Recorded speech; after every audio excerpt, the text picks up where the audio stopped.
kita sudah bahas bahwasanya kita sekarang berada di babak keempat, fase keempat, periode keempat perjalanan sejarah umat Islam yang disebut dengan era mulkan jabriyatan, era para penguasa yang memaksakan kehendak mereka. Dan era ini baru berjalan 100 tahun sejak tahun 1342 Hijriah. Di sini tulisannya hampir 100 tahun karena gambar ini atau tulisan ini dibuat beberapa waktu yang lalu ya. Kalau sekarang persis 100 tahun. Karena kita sekarang sudah berada di tahun 1442 Hijriah ya. Jadi persis 100 tahun. Kalau pakai hitungan Masehi, peristiwa runtuhnya babak ketiga yaitu runtuhnya khilafah terakhir Kesultanan Utsmani Turki pada tahun 1924 Masehi. Dan kita kemarin memasuki tahun 2021.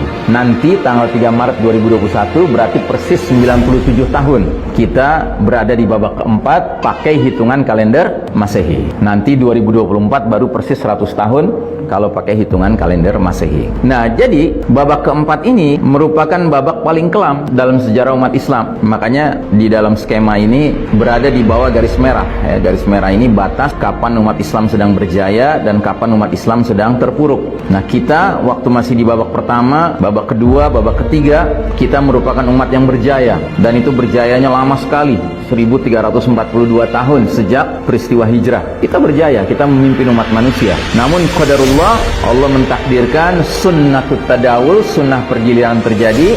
Allah cabut hak kepemimpinan dunia dari tangan umat Islam dan Allah serahkan kepada kaum kafir barat, ya, al-Yahud wan Nasara. Dan sudah barang tentu semenjak mereka yang memimpin dunia ini tidak mungkin mereka melanjutkan sistem iman tauhid, tidak mungkin, karena mereka beriman kagak, bertauhid kagak. Lalu yang mereka perkenalkan sistem apa? Ya sistem kafir syirik, mau tidak mau. Ya, mana mungkin orang kafir mimpin tapi pakai sistem iman, kan nggak mungkin. Istilahnya jaka sembung itu, nggak nyambung itu. Ya, terlalu jauh mimpi kita bahwasanya dunia dipimpin orang kafir tapi akan merelakan sistem iman tauhid tetap tegak, kan? Nggak mungkin, mustahil itu. Sebagaimana mustahilnya ketika orang beriman yang memimpin dengan kepemimpinan yang benar, dia menegakkan sistem iman tauhid, dia akan membiarkan ada sistem kafir yang tetap tegak, tidak mungkin. Makanya logika dasarnya sederhana. Kalau ada orang mengaku beriman memimpin sebuah keadaan di mana sistem kafir tetap tegak, ya, ini kepemimpinan yang perlu dipertanyakan.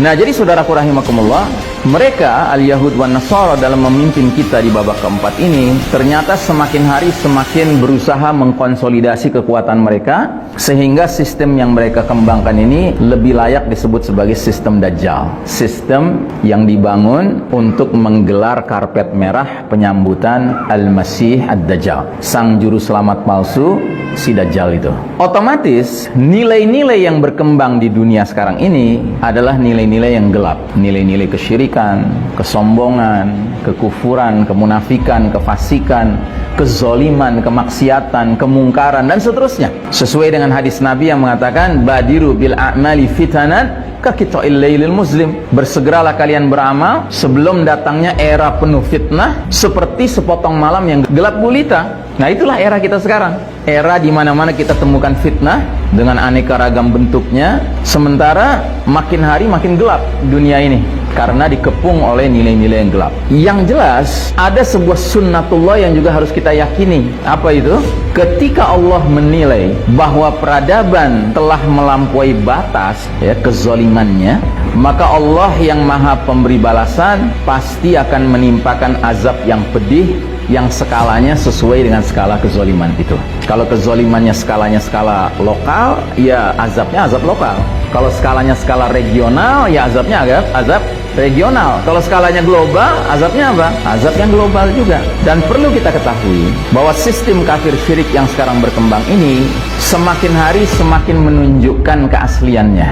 Contoh, kita sekarang ini mungkin tidak menyadari bahwa pengkondisian kita untuk benar-benar menyaksikan tegaknya New World Order, tatanan dunia baru, itu sudah semakin jelas, sudah makin kelihatan. Nggak tahu Anda mengikuti atau tidak, tapi saya sarankan untuk coba mengikuti sekalipun sumber-sumbernya kebanyakan bukan berbahasa Indonesia, berbahasa Inggris. Itu sudah mulai banyak pakar di barat yang memberikan sinyal peringatan bahwa para pemimpin-pemimpin kelas dunia ini merancang sebuah skenario namanya The Great Reset. Nanti dengar istilah itu? Anda tahu reset? Tahu reset? Ya, jadi kalau misalnya HP Anda udah mulai susah gitu ininya, ngirim pesan, ya kan, udah mulai terasa berat gitu ya. Anda harus riset kan, atau restart kan gitu. Nah ini mereka, para pemimpin dunia sekarang ini, termasuk orang-orang kaya dunia sekarang ini, mereka itu melontarkan sebuah ide namanya The Great Reset. Jadi dunia ini harus melakukan riset besar-besaran. Dan ini dikaitkan dengan apa? Dikaitkan dengan COVID. Jadi seperti kita ketahui, efek dari menyebarnya COVID ini, apalagi semenjak WHO mengumumkan ini sebuah pandemik, maka berbagai pemerintahan berbagai negara memberlakukan lockdown, dan lockdown itu otomatis mempengaruhi ekonomi. Nah makanya gagasan Great Reset ini yang pertama kali melontarkan siapa? Yang pertama kali melontarkan adalah ketua sebuah badan dunia yang namanya World Economic Forum. Jadi Forum Ekonomi Dunia. Jadi ceritanya mereka orang-orang pinter nih, dan orang-orang berpengaruh. Banyak pimpinan-pimpinan negara, banyak taipan-taipan kelas dunia ngumpul di situ.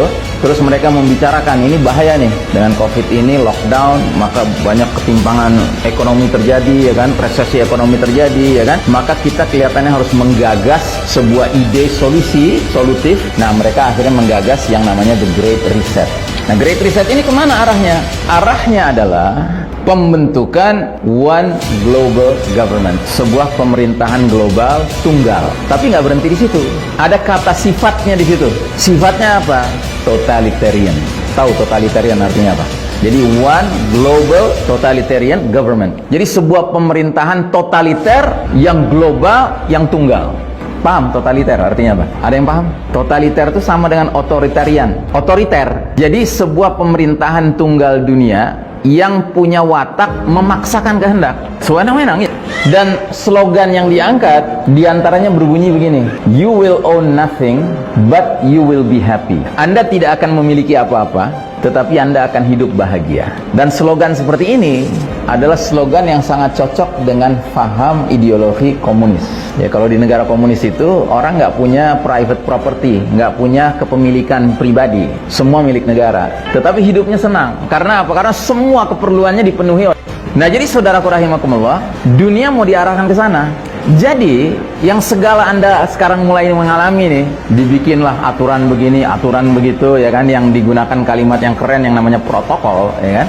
Itu latihan, Anda dilatih untuk tunduk pada satu pemerintahan tunggal dunia itu. Makanya sekarang seragam Pak di mana-mana. Solusinya 3M.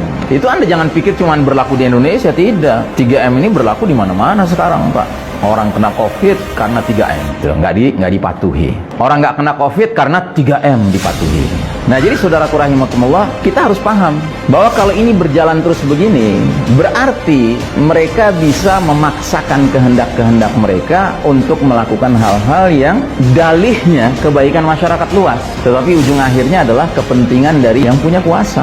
Makanya saya katakan, ketika Allah menilai bahwa peradaban ini sudah togho, sudah melampaui batas, maka Allah Al-Muntaqim yang maha pemberi balasan pasti akan menimpakan azab pedih yang skalanya sesuai dengan skala kezalimannya. Kalau skala kezalimannya kelas dunia, sudah barang tentu azabnya juga kelas dunia. Nah, pelan tapi pasti kita semua menuju ke titik tersebut, saudaraku rahimakumullah. Makanya saya peringatkan diri saya dan kita semua, marilah kita benar-benar menjadi hamba-hamba Allah yang semakin hari semakin tawakal kepada Allah, semakin bergantung kepada Allah Ta'ala, karena jujur apa yang kita alami ke depan ini akan semakin berat. Saya ambil contoh saja tadi di perjalanan, yang jemput bertanya kan, Ustaz, gimana caranya kita mensikapi vaksin? Ya, jadi sekarang ini kan masih ya ada pro kontra lah gitu ya kan, masih ada pro kontra.